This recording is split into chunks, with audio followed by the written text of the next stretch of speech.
Pepper, Hi. hi, how are you? Good. How are you? Good. I'm super excited to be able to do this with you today. I'm super excited to be able to chat with you as well.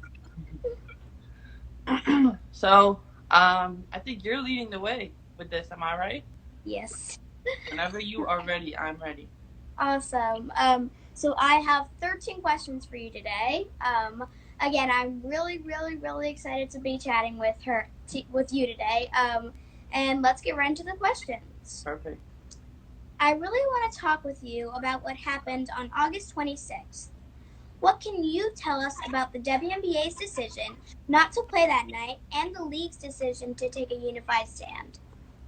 I think obviously what happened on the 26th was um, a lot of the NBA games weren't being played, and then the WNBA those three games that were playing that day were trying to figure out if they were going to play or not. Ultimately, decided not to play. um, and it was just giving us an opportunity to kind of take a second. I think, as you know, there's been a lot of hard things going on throughout our world. And being in a bubble is a little difficult. And to be able to make the impact and have the stance that we want for social justice and stuff like that, um, we all needed a second. So we took a break. The league was fortunate to have our back and taking 2 days off. And then we came together even more. We came together. We had a vigil that night. We had a players only meeting just to decide and discuss, our reasonings for come here was obviously for more than us, was bigger than basketball. And we wanted to continue to use our platform because when we have a platform of 144 players together, it's way bigger than just one. That is so true. I mean, I can't agree more. What does Say Her Name mean to you? Say her name means, excuse me, to me just means um, being able to represent and show the um, black women who are the victims of police brutality. Being able to say Breanna Taylor's name, Sandra Bland's name, Michelle Cousseau's name. It's something that's way bigger than us, but we're able to represent um, more than just us. And with a league that has 80% of black women, we're able to continue to stand up and make sure that the black community is getting what it needs and continuing to kind of amplify the message to fight for justice for these people, like Breanna Taylor, like Sandra Bland, like Michelle Cusseau. Wow, you and the entire league. Um, I know we've talked about this before, but I wanted to ask again. What would you encourage other white people to do to support black people in this social justice work? What I would encourage white people to do is just continue to um, have a voice.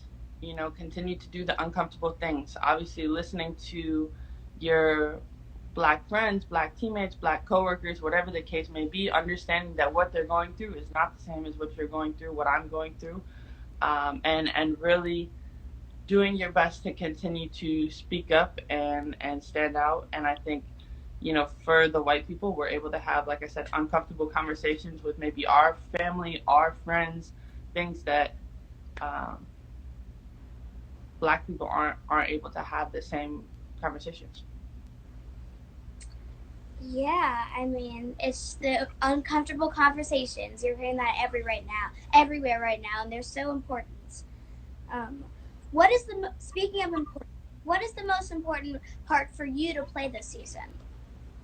The most important thing for me to part of me to kind of be able to play this season was the fact that we were able to play for something bigger than us. Obviously, knowing that the league was happening, that we were coming to a bubble, nobody really knew what was going to happen this summer. And I think, if you ask majority of the players here, is we came together for something more than just what we're doing on the basketball court. Like I said, our platform is bigger when we're all together, and the fact that we have been able to dedicate our season to say her name to Black Lives Matter, continuing to fight for justice for Breanna Taylor, having her name on the back of our jersey, having Black Lives Matter on the court. So I think, the most important thing about this season is the fact that, we're able to play and do what we love to do, but we're also able to kind of push a message out while we're able to be on the basketball court. Yes. Using your voice while being able to do something that you love. That is, the best thing ever, honestly. Now, let's talk about basketball. This season, you're coming back from an Achilles injury and having arguably your best season yet. Yeah. What was your rehab experience like? For me, rehab was hard. It was something that I was never. I don't think it's something that you can ever be prepared for.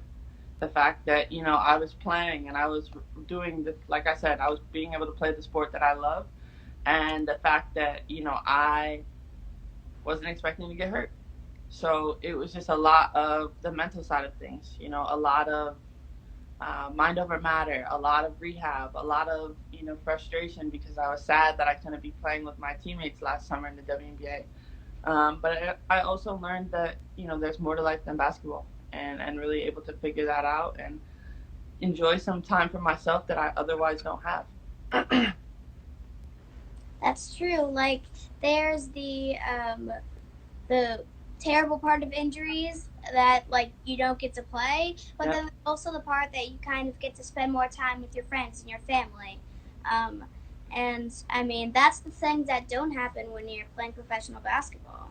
Exactly. So it's like a minus plus, I guess. Yeah, exactly. There's more minuses than pluses, but it's still important to have a silver lining, right? Yes. There was definitely a silver lining, that's for sure. Yeah. I know you mentioned how your rehab physically was challenging, but how challenging was it mentally? It was more challenging mentally than physically. I think that with injuries, you have to kind of, like I said before, mind over matter. Some days I didn't want to go to rehab. Some days I didn't want to, do the things that were difficult. But being able to wake up every day, being able to kind of go and know and see that I was having a little bit of progress each day, that was motivating and that was inspiring. And also the fact that, I knew eventually I was going to be able to be back. So kind of looking for that light at the end of the tunnel. But the Achilles is tough. And, you see a few people going through it right now. But it's something that you have to be really, really patient with. I know. Like, I can't even imagine having, like, basically one of the worst injuries you can have as a basketball player. I can't even imagine. I have a couple of questions about teammates and coaches. What is it like to play with a GOAT like Sue Bird? To be able to play with Sue is, it's just amazing. Obviously, she's the best at what she does. She's the best point guard that there is. And the thing about it is she's super competitive on the court, so she always wants to win. But she's a great teammate off the court, and I think that she has the eyes in the back of her head. I'm sure you see the assists all the time, and she knows how to make her teammates better. She knows how to make her teammates better. That's the most important part of that, because you can't be GOAT without a good team. And of course, I have to ask you this. You played for Hall of Famer coach Gino. What are some of the best lessons you learned from playing with him? Some of the best lessons I've learned from Coach Oriema is just the fact that, the mental toughness. I talked about it a little bit with the injury, and I think that, it's it's very important. And I think, Pepper, as you continue to kind of be a dual player / reporter, you're going to realize, the mental side of things, and just understanding that you can push yourself and you can do the things that you want to do, and nothing, the sky is really the limit. And he taught me how to really work hard and to continue that even once I'm in the WNBA. Wow. That's some great advice, I can tell you. A lot of people believe that the Storm will win a championship this season and that you deserve to be MVP. How do you and your team live up to those expectations? I think for us is we focus one game at a time. We know that we have 3 games left, and they're very important as far as seeding and finishing for the regular season. And Double bye. Double bye, exactly. Everybody wants a double bye, Yes. and that's really it. We know what's coming as far as the playoffs, but we want to focus on our next game, which is Wednesday. Yep, with 3 games left and that double bye, it's so important. Super. What is your favorite activity other than basketball, of course, in the Wubble? My favorite activity other than basketball in the Wubble, I actually have this paint by numbers. Have you ever seen it? Where Yeah, I think I have. they have it tells you what color to paint. So I'm working on that right now.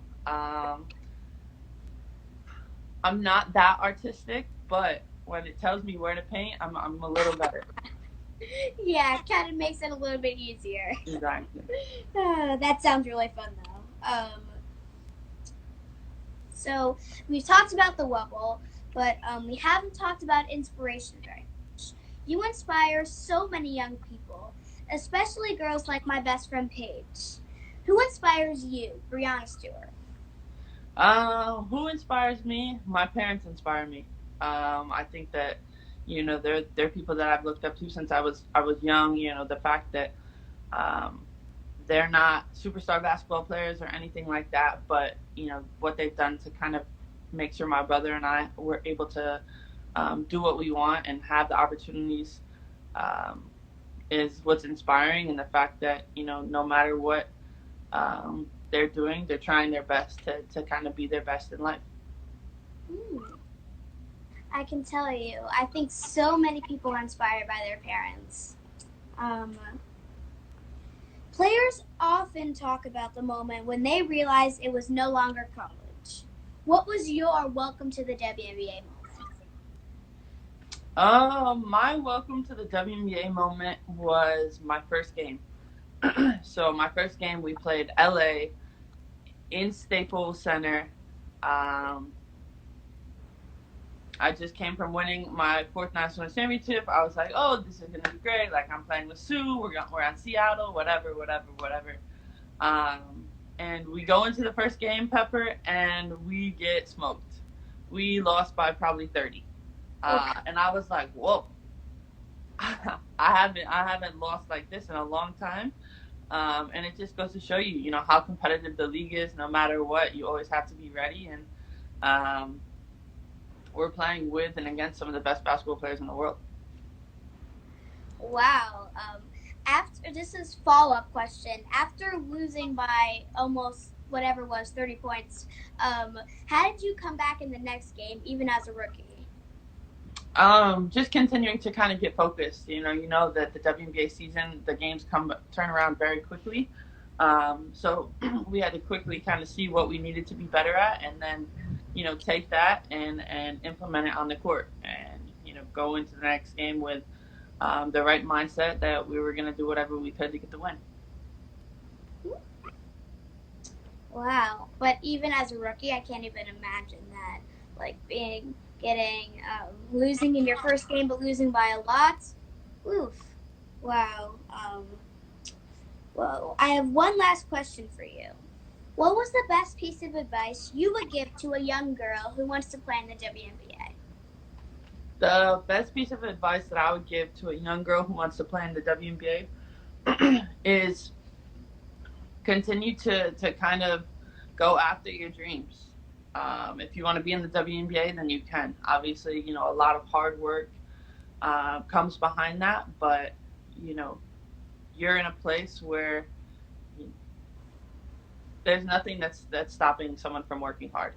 And I think, like I said, the sky's the limit. Whatever you want to do, you can achieve, and just continue to work hard, have fun, and really have fun right now, and continue to just fall in love with the game. Wow, work hard. I think that's the advice I've gotten from everybody. And it's like the key, honestly. Well, those are all my questions. And that last answer, I think, can go for everybody, not even in the WNBA. Work hard, everybody. But yeah, thank you so much for doing this interview. I really enjoyed talking with you.